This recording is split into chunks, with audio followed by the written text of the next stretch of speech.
அமர்ந்திருந்தவாறு ஒரு எலும்புக்கூடு தொகுதி கண்டுபிடிக்கப்படுகின்றது.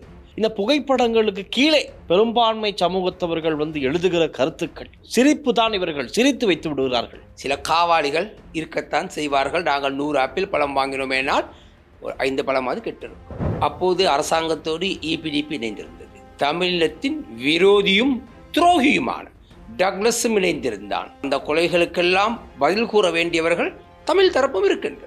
ஆனால் அவர்கள் அதை மறுக்கிறார்கள். அந்த மக்களுடைய நகைகள், பணங்கள், கற்பயம் பறித்த பரதேசி கூட்டங்கள், இந்த தமிழ் வடகிழக்கில் இருந்த இந்த கேவலமான இயக்கங்கள், தயவு செய்து இந்த நாட்டில் உள்ள சிங்கள மக்களுக்கு இவ்வாறு செய்ய வேண்டாம் என்று கூறுங்கள் என்று ஏன் இதுவரை ஒரு தமிழ் பாராளுமன்ற உறுப்பினரால் கூட சொல்ல முடியாமல் போய்விட்டது. இவ்வாறான முட்டாள்கள், கேவலமானவர்கள், தரங்கட்டவர்கள் இவர்கள் அரசியல்வாதி அல்ல, அரசியல் தரகர்கள்.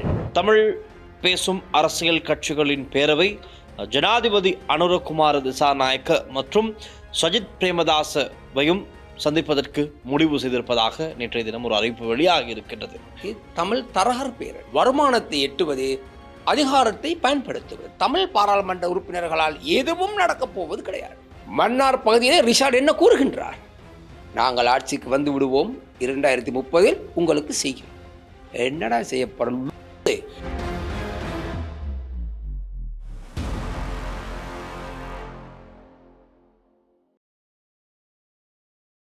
ஸ்ரீ காளிமாதா ஜோதிடம் உலக புகழ்பெற்ற ஜோதிடர் பண்டித் மகாராஜா. காதல், கல்யாணம், உத்தியோகம், வியாபாரம், கல்வி, குழந்தை பாக்கியம் மற்றும் மந்திரசூனிய பிரச்சனைகளுக்கு நிரந்தர தீர்வு. லங்காஸ்ரீ நேர்களுக்கு வணக்கம். லங்காஸ்ரீயின் நேருக்கு நேர் நேர்காணல் நிகழ்ச்சியுடன் என்றும் இணைந்திருக்கிறீர்கள். சமகால அரசியல் விவகாரங்கள் தொடர்பில் பேச இன்றும் நாங்கள் தயாராக இருக்கிற நிலையில் எம்மோடு இணைந்திருக்கின்றார் எமது தலைமுறை கட்சி தலைவர் சிதம்பரம் கருணாநிதி அவர்கள். வணக்கம். வணக்கம். கருணாநிதி அவர்களே, அண்மை காலமாக சமூக வலைதளங்களில் நாங்கள் அவதானிக்கின்ற ஒரு விடயம்தான் செம்மணி மனித புதைக்குழியிலிருந்து அங்கு அகழ்ந்து தோண்டி எடுக்கப்படுகின்ற அந்த மனித எலும்பு கூடுகள் தொகுதிகள் சம்பந்தமான புகைப்படங்கள் சோசியல் மீடியாவிலே அதிகமாக பகிரப்பட்டு வருகின்றது. ஒவ்வொரு விதமான புகைப்படங்களை எங்களுக்கு ஒவ்வொரு நாளும் காணக்கூடியதாக இருக்கின்றது. அந்த புகைப்படங்களை வைத்து பார்க்கும் போதே அது சொல்ல முடியாத வேதனை, அப்படி ஒரு கவலை, என்னடா இப்படியும் அநியாயங்கள் நடந்திருக்கின்றதா என்று ஒரு ஆழ்ந்த சிந்தனைக்கு செல்ல வேண்டிய ஒரு சூழல் ஏற்படுகின்றது அந்த புகைப்படங்களை பார்க்கும் போது. அண்மையில் கூட ரெயின்கோட், மலைக்கு அணுகின்ற ரெயின்கோட்டோடு ஒரு சிறுவனோ சிறுமியோ என்று நம்பப்படுகின்ற ஒரு சிறிய அளவிலான எலும்பு கூடு ஒன்று அகழ்ந்தெடுக்கப்பட்டிருக்கின்றது. அதே போல இன்னும் ஒரு இடத்திலே அதே செம்மணி புதைக்குழியில் அமர்ந்திருந்தவாறு ஒரு எலும்பு கூடு தொகுதி கண்டுபிடிக்கப்படுகின்றது. இது ஒரு பாரிய அநியாயம், குற்றம் நடந்த இடமாகத்தான் இவற்றையெல்லாம் வைத்து பார்க்கும்போது சொல்லக்கூடியதாக இருக்கின்றது. ஆனால் இப்பொழுது நான் இந்த விஷயத்தை எடுப்பதற்கு பிரதான காரணம், இந்த சமூக வலைத்தளங்களில் இந்த புகைப்படங்களுக்கு கீழே பெரும்பான்மை சமூகத்தவர்கள் எழுதுகிற கருத்துக்கள், அதற்கு கொடுக்கின்ற ரியாக்ஷன்கள், அதாவது சிரிப்பு தான். இவர்கள் சிரித்து வைத்து விடுகிறார்கள். ஆனால் எங்களுக்கு அவற்றை பார்ப்பதற்கு அளவுக்கு மனம் இல்லை. தமிழ் மக்கள் கீழே அழுகிறார்கள், தங்களுடைய கவலைகளை வெளிப்படுத்துகிறார்கள். ஒரு சிலர் தங்களுடைய கோப ஆவேசங்களை வெளிப்படுகிறார்கள். காரணம், இந்த பெரும்பான்மை சமூகத்திலே அந்த புகைப்படங்களுக்கு கீழே எழுதுகிற கமெண்ட்ஸ் அப்படி அவலட்சணமாக இருக்கின்றது, வேதனையாக இருக்கின்றது, கோபத்தை ஏற்படுத்துகின்றது. அந்த கமெண்ட்ஸுக்கு பதில் சொல்ல போனால் அது மீண்டும் இனவாத ரீதியான, மதவாத ரீதியான, மொழிவாத ரீதியான பிரச்சனைகளை பெரிதாக தோற்றுவிக்க வாய்ப்புகள் இருக்கின்றது. ஆகவே இது ஒரு பாரிய பிரச்சனை, பலருக்கு பாரிய பிரச்சனை. நீங்கள் இதை எப்படி பார்க்கின்றீர்கள்? இதற்கு என்னத்தான் தீர்வு? சிங்கள மக்களுக்கு இந்த விடயத்தின் ஆழத்தை எப்படி புரிய வைக்கலாம் என நீங்கள் நினைக்கின்றீர்கள்? வணக்கம். முதலாவதாக, இந்த நிகழ்வுக்கு காரணமாக இருந்தவர்கள் சிங்களவர்கள் என்று மட்டும் கூறிவிட முடியாது. கடைசி யுத்தத்தில் நடந்தபோது அவர்கள் புதைக்கப்பட்டிருந்தால் அப்போது அரசாங்கத்தோடு EPDP இணைந்திருந்தது. டக்ளஸ் தேவானந்தா எனும் தமிழினத்தின் விரோதியும் துரோகியுமான டக்ளஸும் இணைந்திருந்தான். எனவே இந்த கொலைகளுக்கெல்லாம் பதில் கூற வேண்டியவர்கள் தமிழ் தரப்பும் இருக்கின்றது. நாம் செம்மணி மாத்திரமல்ல, செம்மணிக்கு முன்பாக EPDP, EPRLF, டெலோ, பிளட் போன்ற இயக்கங்கள் 87ஆம் ஆண்டு ஒரு ஒப்பந்தம் வந்தது இந்த நாட்டில். அதன் பின்பு விடுதலை புலிகளுக்கும் இந்திய இராணுவத்திற்கும் பிரச்சனை ஏற்பட்டது. அந்த காலகட்டத்திலே விடுதலை புலிகள் தனிமையாக்கப்பட்டு EPRLF, டெலோ பிளாட், ENDLF போன்ற இயக்கங்கள் ஒன்றிணைந்து அப்பாவி தமிழ் மக்களுக்கு எதிராகவும் விடுதலை புலிகளுக்கு எதிராகவும் செயல்பட்டார்கள் இராணுவத்தோடு சேர்ந்து. முன்பு இந்திய இராணுவம், அதன் பின் இலங்கை இராணுவத்தோடு. எனவே அன்றும் பல்லாயிரக்கணக்கானவர்கள் கொலை செய்யப்பட்டார்கள். நாம் செம்மணியை மாத்திரமே இங்கே தேடிக்கொண்டிருக்கின்றோம். ஆனால் செம்மணி மாத்திரமல்ல, தீவு பகுதியிலே கேட்டால் மக்கள் கூறுவார்கள், சனத்தொகை வெளிநாட்டுக்கு சென்றதை விட, சனத்தொகையை இராணுவம் அளித்ததை விட, இந்த நாட்டின் அரச படைகள் அளித்ததை விட தமிழ் அமைப்புகள் அளித்தவர்கள் தான் கூட. எனவே தீவு பாதையிலே நோண்டினால் நீங்கள் செம்மணி இந்த சின்ன குழி தான் கூறுகிறீர்கள். இது மாதிரி பல இருக்கின்றன. அந்த பகுதி எல்லாமே EPDPயின் நிர்வாகத்தில் செயல்பட்டது. ஆனால் அவர்கள் அதை மறுக்கிறார்கள். நாங்கள் கூட செய்த நேர்காணலிலே நாங்கள் அவர்களிடம் கேட்டோம். ஆனால் அவர்கள் இதையெல்லாம் போலியான குற்றச்சாட்டுக்கள், உங்களை பற்றியும் சொல்லியிருந்தார்கள். கருணாநிதி என்பவர் யார், அவர் முன்வைக்கின்ற குற்றச்சாட்டுகளுக்கு என்ன ஆதாரம் இருக்கின்றது, அப்படி என்று பகிரங்கமாக அவர்கள் சொல்கின்றார்கள். இதற்கு எந்த விதமான ஆதாரங்களும் இல்லை, நாங்கள் அந்த நேரத்திலே நாங்கள் அந்த பகுதிகளில் இருக்கவில்லை என்று கூட சொல்கின்றார்கள். ஆனால் நீங்கள் மீண்டும் ஆரம்பத்திலிருந்து, நாங்கள் இதற்கு முன்பதாகவும் நிறைய விடயங்கள் இந்த செம்மணி சம்பந்தமாக பேசியிருக்கின்றோம். ஆனால் நீங்கள் அழுத்தமாக சொல்கின்றீர்கள் இவர்களும் இதற்கு பொறுப்பு கூற வேண்டும் என்று. நிச்சயமாக இவர்கள் 10 பாராளுமன்ற உறுப்பினர்கள் 200 வாக்கு 300 வாக்கு பெற்று வந்தார்கள். அப்போது இவர்களுடைய முழுமையான ஆட்சி சந்திரிகா ஆட்சி காலத்தில் இருந்தது. எனவே சந்திரிகாவின் முழுமையான ஆதரவோடும் முழுமையான பாதுகாப்போடும் தமிழ் சமூகத்தை அளித்தவர்களில் முதன்மை இடம் பெறுவது EPDP டக்ளஸ் தேவானந்தா தலைமையிலான அந்த தமிழின் அழிப்பு கூட்டணி. அதன் பின்பு வடக்கிலும் கிழக்கிலும் நடந்தது. கிழக்கில் ஆயிரக்கணக்கான இறுதி கொல்லப்பட்டார்கள், நாசமாக்கப்பட்டார்கள். அது மாத்திரமா, ஏன் பிள்ளையான் கருணாமன் தமிழீழ விடுதலை புலிகளில் இருந்து விலகிய பின்பு எவ்வளவு அநியாய அட்டூழியங்கள் நடந்தன, எவ்வளவு கொலைகள், சின்னஞ்சிறு குழந்தைகள் கொல்லப்பட்டார்கள். எனவே இவையெல்லாம் தேடி பார்க்க வேண்டும். நாங்கள் செம்மணியை மாத்திரமே பார்த்து கொண்டிருக்கின்றோம். செம்மணியிலே புதைகுழி இருக்கிறது என்று EPRLF, டெலோ பிளாட் போன்றவர்கள் கூறுகிறார்கள். இவர்கள் தான் 89ஆம் ஆண்டளவில் தமிழ் மக்களை அழித்தார்கள், வடக்கிலும் கிழக்கிலும். வரதராஜ பெருமாள் முதலமைச்சராக இருந்தார். முதலமைச்சர் என்ன செய்தார்? மக்களுக்கு சேவை செய்தாரா? கிடையாது. தன்னுடைய ஆசைகளை தீர்த்து கொண்டார்கள், தங்களுடைய தேவைகளை தீர்த்து கொண்டார்கள், வருமானத்தில் உழைத்துக் கொண்டார்கள். இதுதான் அவர்கள் செய்தார்களே தவிர சமூகத்திற்கு எதுவும் செய்யவில்லை. எனவே செம்மணி புதைகுழி சம்பந்தமாக நாங்கள் பேச வேண்டும். அதுபோல் இந்த நிகழ்ச்சியை பார்த்து கொண்டிருக்கும் வடகிழக்கில் இருக்கும் தமிழர்களிடம் கேட்டுக்கொள்கிறேன், அல்லது வடகிழக்கில் இருந்து நீங்கள் வெளிநாட்டுக்கு புலம்பெயர் தமிழர்களாக இருந்தாலும் தயவு செய்து வேறெங்காவது இவ்வாறான EPRLF, டெலோ பிளாட் போன்ற இயக்கங்களால் புதைக்கப்பட்ட உடல்கள் இருந்தால், உங்களுக்கு சந்தேகம் இருந்தால் என்னை தொடர்பு கொள்ளுங்கள். என்னுடைய தொலைபேசி இலக்கம் 075 648 1099.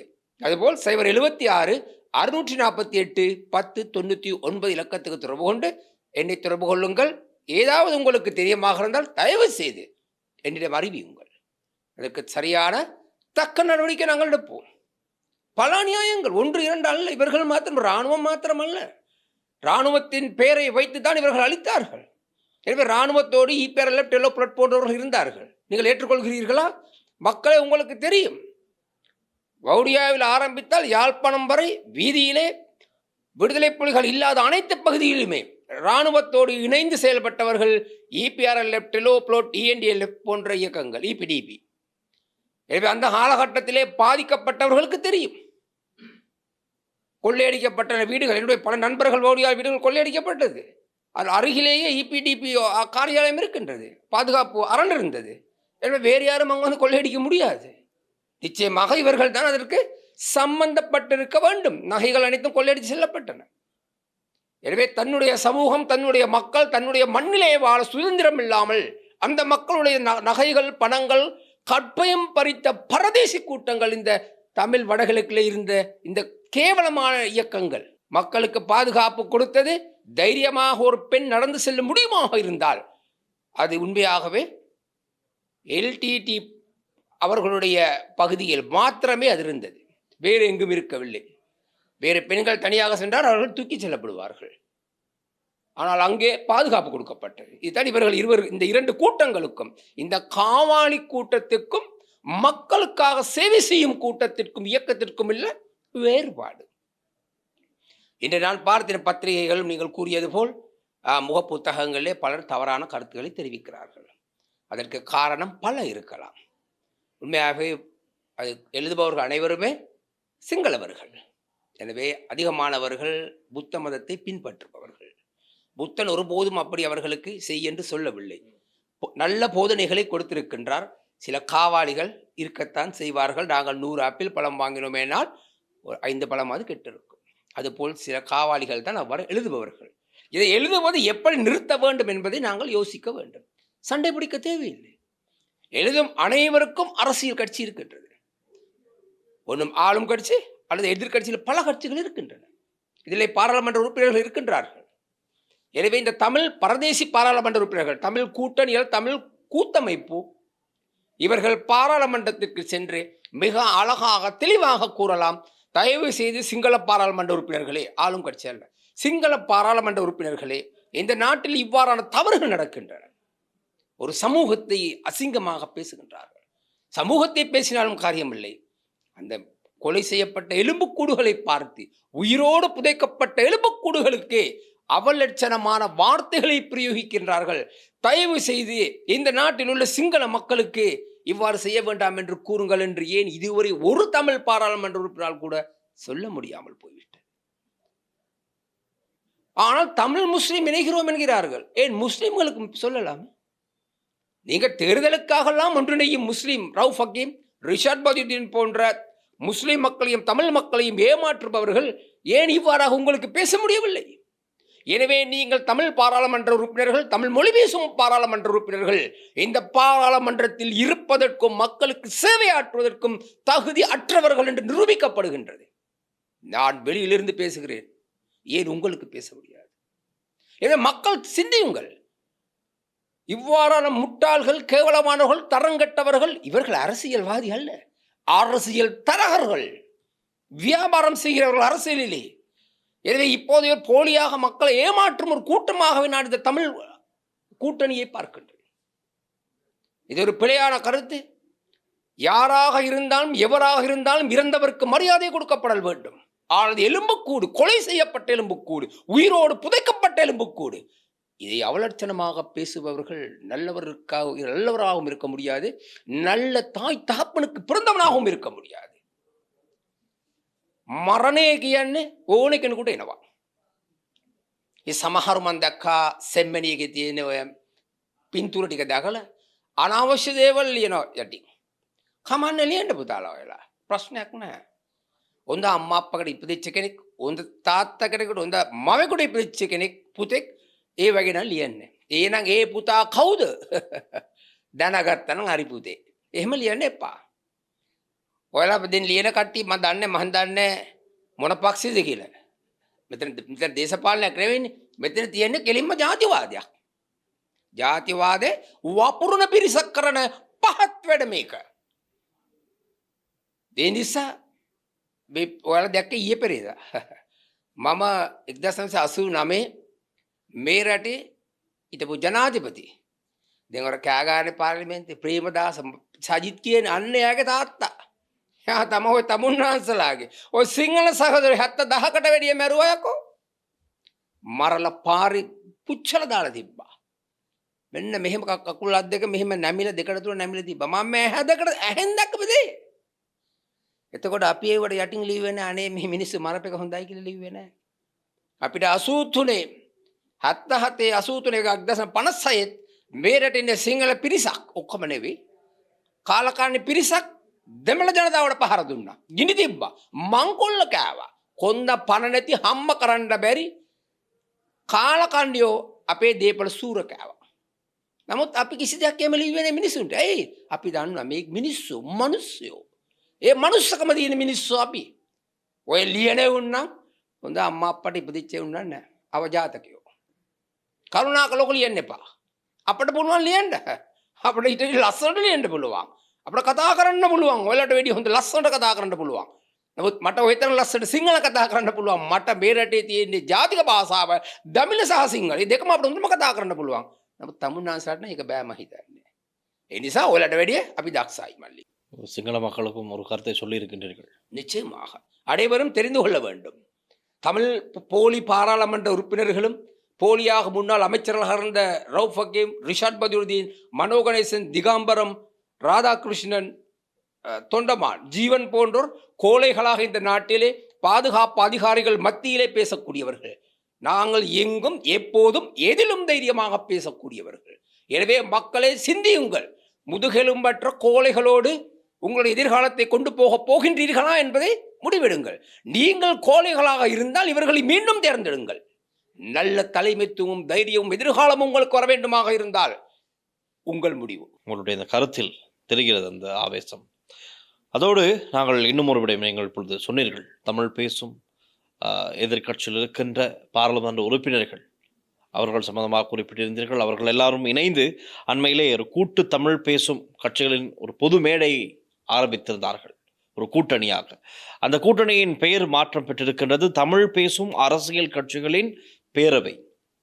இனி அது தமிழ் பேசும் அரசியல் கட்சிகளின் பேரவையாகத்தான் இயங்கப் போகின்றது. அது மாத்திரமல்ல, அவர்களுடைய அறிவிப்பு ஒன்றும் வெளியிட்டிருக்கிறார்கள். தமிழ் பேசும் அரசியல் கட்சிகளின் பேரவை ஜனாதிபதி அனுரகுமார திசாநாயக்க மற்றும் சஜித் பிரேமதாசவையும் சந்திப்பதற்கு முடிவு செய்திருப்பதாக நேற்றைய தினம் ஒரு அறிவிப்பு வெளியாகி இருக்கின்றது. எப்படி பார்க்கிறீர்கள் இவர்களுடைய இந்த கூட்டணி, அதே போல் இந்த திடீர் ஒற்றுமை, திடீர் ஒன்றிணைவு, அதே போல் இப்பொழுது ஜனாதிபதியையும் எதிர்க்கட்சி தலைவரையும் சந்திக்கப் போகின்றார்கள். அண்மையில் ரணில் விக்ரமசிங்கவும் சஜித் பிரேமதாசவும் அமர்ந்திருந்த போது இவர்களுடன் நாமல் ராஜபக்ச, திலீப் ஜாய்வீர உட்பட எதிர்க்கட்சி இருக்கின்ற அனைவருமே எதிர்க்கட்சி தலைவருடைய அலுவலகத்திலே ஒன்றிணைந்திருந்தார்கள். நீதித்துறை சுயாதீன தன்மையின் சம்பந்தமாக ஒரு பிரச்சனை எழுந்திருப்பதாக சொல்லி அதில் ஒரு கூட்டத்தை போட்டு பேசினார்கள். இப்பொழுது இந்த விடயங்கள் எல்லாம் நீங்கள் எப்படி பார்க்கின்றீர்கள்? இந்த பேரணிக்கு இவர்கள் வைத்த பேரை விட இது வித்தியாசமான பேர் ஒன்று வைத்திருக்கலாம். இது பேரடி அல்ல, இது தமிழ் தரகர் பேரடி. தமிழர்களை வைத்து வியாபாரம் செய்வது, வருமானத்தை எட்டுவது, அதிகாரத்தை பயன்படுத்துவது, தன்னுடைய அதிகாரம் என்பது பாராளுமன்றத்துக்கு செல்வது எப்படி, அதற்காக இவர்களை பயன்படுத்துகிறார்கள் கடந்த காலங்களில். இப்போ 1994ஆம் ஆண்டு பாராளுமன்றத்திலே கல்முனை பிரதேச செயலகத்திற்குள்ள அதிகாரத்தை, தமிழர்களுக்கான அதிகாரத்தை கொடுப்பதற்கு பாராளுமன்றத்தில் கொடுக்கப்பட்ட அதிகாரம் இன்று வரை நடந்திருக்கின்றதா? முதலாவதாக நீங்கள் அவர்களோடு சேரும் திகாம்பரம், ராதாகிருஷ்ணன், மனோ கணேசன், ஜீவன் தொண்டமான், இந்த தமிழ் அரசியல்வாதிகள் நீங்கள் அரசியல் நாதிகள், அரசியல் தரகர்கள், முதலாவதாக இந்த விடயத்துக்கு ஒரு தீர்வு காணுங்கள். அதன் பின்பு மற்றதை பார்க்கலாம்.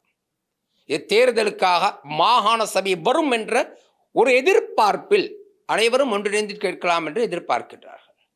அதுவும் மாகாண சபை என்பது இதற்காக சஜித் பிரேமதாச எதிர்க்கட்சி சஜித் பிரேமதாச நாமலின் அதிகாரத்தை, பலத்தை குறைப்பதற்காக அரசாங்கத்தோடு இவர்கள் டீல் போடுகின்றார்கள் என்பது சந்தேகமாக இருக்கின்றது. தமிழ் வாக்குகள் குறையும் போது சஜித்தின் வாக்கு குறைக்கப்படும். ஆனால் நிச்சயமாக அவ்வாறான ஒரு நிலை ஏற்பட போவது இல்லை. நிச்சயமாக சஜித்துக்கு கிடைக்கும் வாக்கு சஜித்துக்கு கிடைக்கும். அரசாங்கத்துக்கு அனுரகுமார திசாநாயக்கையின் தலைமையிலான NPP அரசாங்கத்துக்கு கிடைக்க வேண்டிய, தமிழர்கள் போட வேண்டிய வாக்குகள் நிச்சயமாக அவர்கள் போடுவார்கள். களத்திலே எமது தலைமுறை கட்சி 9 மாகாணத்திலும் போட்டியிடும். எனவே உங்களால் முடியாது. நீங்கள் கடந்த காலங்களிலே அமைச்சர்களாக இருந்திருக்கலாம், ஒவ்வொருத்தருக்கும் வாள் பிடித்து கொண்டிருந்தீர்கள், மஹிந்தைக்கும், கோட்டாவுக்கும், ரணிலுக்கும், எல்லோருக்கும், சஜித்துக்கும். ஆனால் உங்களால் 196 தொகுதிகளிலும் அதுபோல் 9 மாவட்டத்திலும் மாகாணத்திலும் 23 தேர்தல் மாவட்டத்திலும் உங்களால் போட்டி போட முடியாது. முதுகெலும் பெற்ற கோழைகள் இவர்கள். நாங்களும் போட்டி போடுகின்றோம். எனவே நீங்கள் உங்களுடைய எதிர்பார்ப்பு சுக்கு 100 ஆகும். அதில் மாற்று கருத்து கிடையாது. தமிழ் மக்களையும் முஸ்லிம் மக்களையும் ஏமாற்றும் ஒரு திட்டம். 2012ஆம் ஆண்டு கிழக்கு மாகாண சபை தேர்தலிலே இனவாதத்தை பேசினார்கள், கக்கினார்கள் தமிழர்கள். தமிழ் தேசிய கூட்டமைப்பு சம்பந்தனின் கூட்டம். தமிழன் தான் கிழக்கு மாகாணத்தை ஆள வேண்டும், தமிழர்களுக்கு வாக்களிக்க வேண்டும், கிழக்கிலே தமிழர்கள் தான் அதிகமாக இருக்கின்றோம், ஆகவே நீங்கள் எங்களுக்கு வாக்களியுங்கள் என்றார்கள். தமிழர்கள் அப்பாவிகள், ஒன்றும் அறியாதவர்கள். அவர்கள் இந்த போலி வார்த்தைகளை, இந்த நச்சு வார்த்தைகளை, இந்த தீய சக்திகளின் வார்த்தைகளை நம்பி தமிழ் தேசிய கூட்டமைப்புக்கு வாக்களித்தார்கள். கிழக்கு மாகாணத்திலே 11 ஆசனங்களை பெற்றார்கள் தமிழ் தேசிய கூட்டமைப்பு. முஸ்லிம் காங்கிரசுக்கு இருந்தது மொத்தம் 7 ஆசனங்கள். எனவே ஐக்கிய தேசிய கட்சி இணைந்து முதலமைச்சராக்கினார்கள் முஸ்லீமில் ஒருவரை, முஸ்லீம் காங்கிரசின் உபதலைவர் நசீர் அகமது அவர்களை. எனவே நாங்கள் அதற்கு கோபமில்லை. அவர் ஒரு நல்ல மனிதன், உண்மையாகவே கிழக்கு மாகாணத்துக்கு ஒரு சிறந்த தலைவனாக செயல்பட்டார். 2.5 வருட காலம் அவர் முதலமைச்சராக இருந்தார். நாங்கள் அதை கூறவில்லை. அவருடைய சேவையில் அவருடைய நண்பர்கள் எல்லாம் தமிழர்கள். நானும் அவருடைய நண்பன். இனவாதம் என்பதை அறியாத, தெரியாத, புரியாத ஒரு மனிதன் தான் நசீர் அகமது. தமிழர்கள் சென்றாலும் அங்கே சேவை நடந்தது. அவரிடம் போய் நேரடியாக பேசலாம். மற்ற முதலமைச்சர்கள் போல் திமிரும் அகம்பாவம் ஆணவமற்ற ஒரு மனிதனாக இருந்தார் அங்கு. எனவே நான் கூறுவது என்னவெனில், இனவாதத்தை தூண்டிய நீங்கள் முஸ்லிமுக்கு வாக்களிக்காமல் தமிழர்களுக்கு வாக்களியுங்கள், எங்களுக்கு நீங்கள் வாக்களியுங்கள் என்று 11 ஆசனத்தை பெற்று முஸ்லிம் காங்கிரசுக்கு 7 ஆசனம் உள்ள ஒருவரை முதலமைச்சர் ஆக்கியது நியாயமா? நீங்கள் கூறும் காரணம் ஐக்கிய தேசிய கட்சி அவர்களுக்கு ஆதரவு அளித்ததால் நாங்களும் ஆதரவு அளித்துவோம் என்று. நியாயம். அவருக்கு 1.5 வருட காலம் நீங்கள் அந்த முதலமைச்சர் பதவியை கொடுத்துவிட்டு மிகுதி 1 வருடத்தை நீங்கள் எடுத்திருக்கலாமே, கேட்டிருக்கலாமே. உங்களுடைய ஆதரவு இல்லை என்றால் அன்று கிழக்கு மாகாணத்திலே நசீர் அகமது அவர்கள் முதலமைச்சராக இருக்க முடியாது. எனவே நியாயமான கேள்வி, நீங்கள் 1.5 வருடம் இருங்கள், எங்களுக்கு 1 வருடம் தாருங்கள். கடைசி வரை கேட்கவில்லை. எனவே அடிமைகளாகத்தான் இவர்கள் அப்போதும் இருந்தார்கள். எனவே தமிழர்கள், என்னை பொறுத்தவரையில், நீங்கள் தமிழர்களுக்கு வாக்களித்து அந்த வாக்கு சில்லறையாக சேர்த்து கொழும்பிலே புறக்கோட்டையிலே இருக்கும் ஹோல்சேல் கடை மொத்த விற்பனை நிலையத்தை போல் உங்களுடைய சிறு சிறு வாக்களை சேர்த்து இவர்கள் மொத்தமாக முஸ்லீம் காங்கிரசுக்கு விற்றுவிட்டார்கள் என்று தான் கூற வேண்டும். இதைவிட நீங்கள் நேரடியாகவே முஸ்லீம் காங்கிரசுக்கு தமிழர்களும் வாக்களித்து விடலாம், மிக இலகுவாக இருக்கும். இவர்களுக்கு வாக்களித்தாலும் நடக்கப் போவது என்ன? மீண்டும் ஒரு முஸ்லீம் அங்கே முதலமைச்சராக வரப்போகிறார். நாங்கள் இனவாதி அல்ல.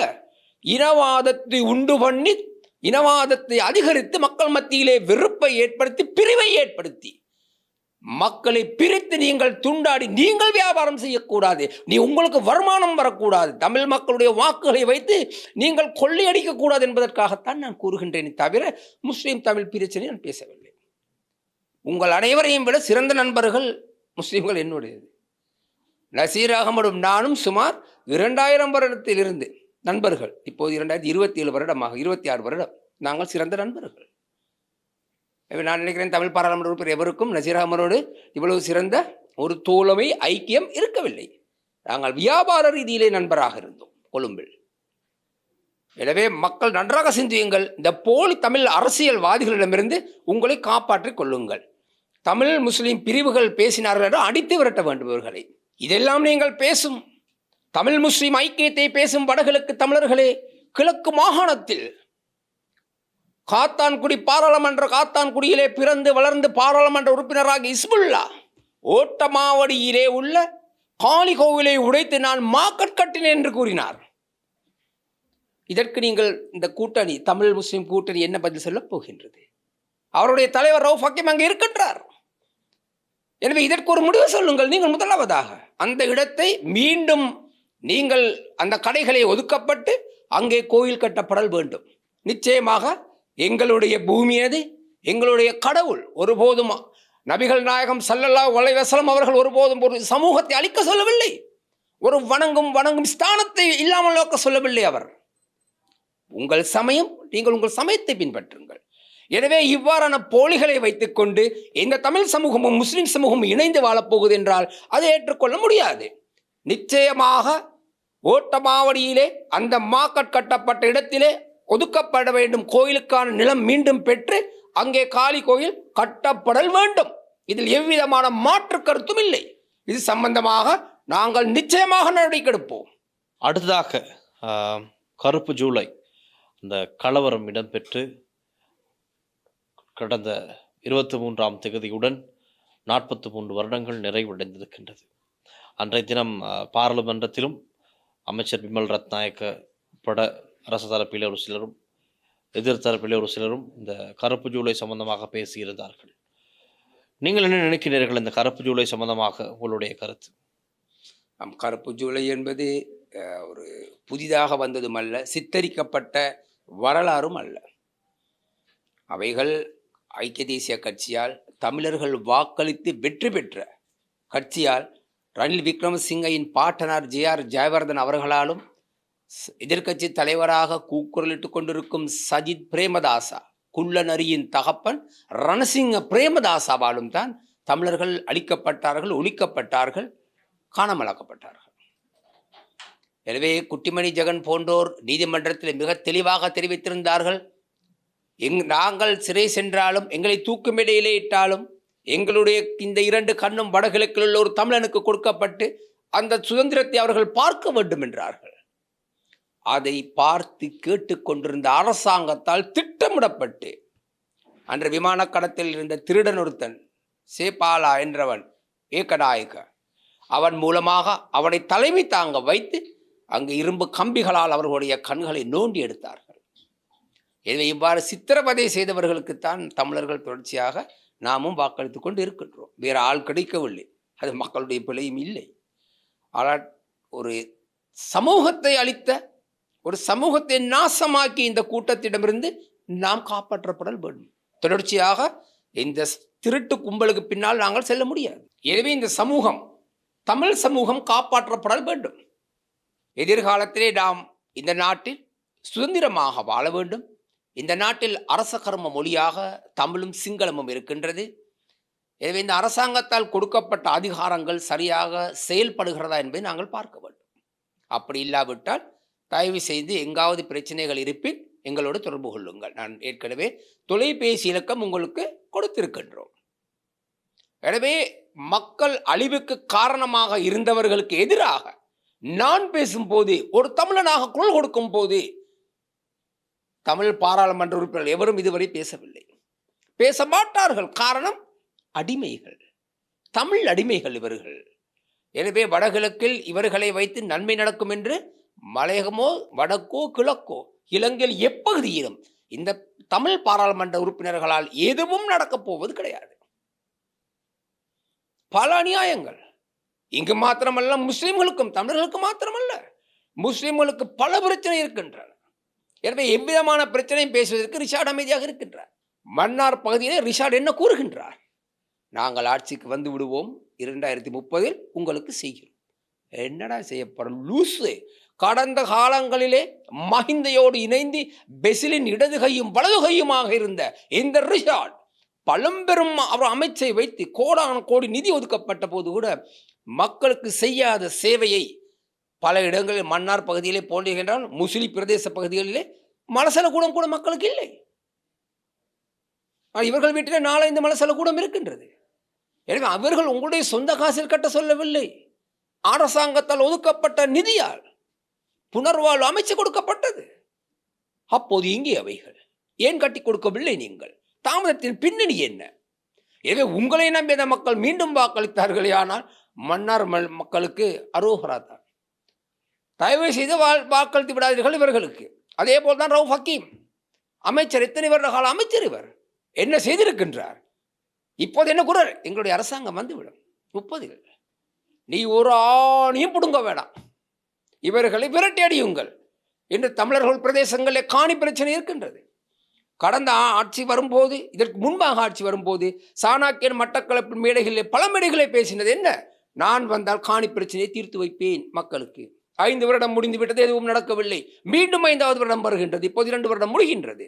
இப்போதும் அதையே தான் கூறுகிறார்கள். சம்பந்தனின் தீபாவளி தீர்வு, பொங்கல் தீர்வு, சித்திரை தீர்வு என்பது போல்தான் இதுவும் நடக்கும். எனவே இவர்களுடைய நாட்காலியை பாதுகாத்துக் கொள்வதற்கும், நாட்காலியை சூடாக்கிக் கொள்வதற்கும், அரச லாபத்தையும் அரச ராஜபோக வாழ்க்கை ஏற்படுத்திக் கொள்வதற்காக இந்த தமிழ் மக்களை ஏமாற்றி வாழ்ந்து கொண்டிருக்கின்றார்கள் என்பதில் மாற்று கருத்து கிடையாது. எனவே தமிழர்கள் சற்று சிந்தியுங்கள். போலியானவர்கள் எல்லாம் வருவார்கள், அதை கருகிறேன் இதை செய்கிறேன் என்று. முடியுமாக இருந்தால் எந்த அரசியல்வாதியாவது உங்கள் திட்டம் என்ன இருக்கின்றது என்பதை விவாதிக்க ஒரு ஊடகத்துக்கு நீங்கள் அழையுங்கள், நான் வருகிறேன். இன்று வடக்கிலே இருக்கின்றார்கள், கிழக்கிலே இருக்கின்றார்கள், மலையகத்திலே இருக்கின்றார்கள். வாருங்கள், நீங்கள் அனைவரும் ஒரு புறத்தில் இருங்கள், நீங்கள் பேசுங்கள்.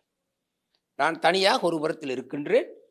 எதிர்காலத்தை இந்த நாட்டில் உள்ள சிறுபான்மை மக்களை எப்படி கட்டியெழுப்புவது அல்ல, இந்த நாட்டில் வாழும் தமிழ், சிங்கள, முஸ்லிம் மக்களை கட்டியெழுப்புவது எப்படி என்பதை விவாதிப்போம். அதை நேரலையாக செய்வோம். தயவு செய்து வாருங்கள். முடியுமாக இருந்தால் உங்கள் ஊடகத்தில் அலையுங்கள். சிங்களவர்களும் பிரச்சனை இல்லை, நாங்கள் சிங்களம் மிக தெளிவாக பேசுவோம். இந்த நாட்டில் உள்ள தமிழ், சிங்கள மக்கள் தமிழ் ஓரளவு புரியும், ஆனால் தமிழ் மக்கள் நன்றாக சிங்களம் புரியும்.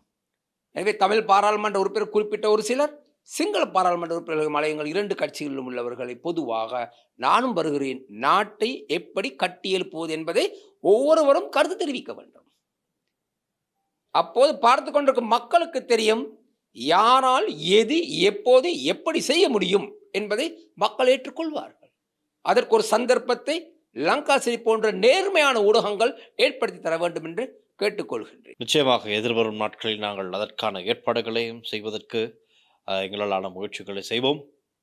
வருபவர்களுக்கு நாங்கள் முதலிடம் கொடுத்து நிச்சயம் உங்களுடைய ஊடகத்துக்கு நான் பார்த்ததில் தமிழ் பாராளுமன்ற உறுப்பினர்கள் வந்திருக்கின்றார்கள், சிங்கள பாராளுமன்ற உறுப்பினர்களும் வருகிறார்கள்.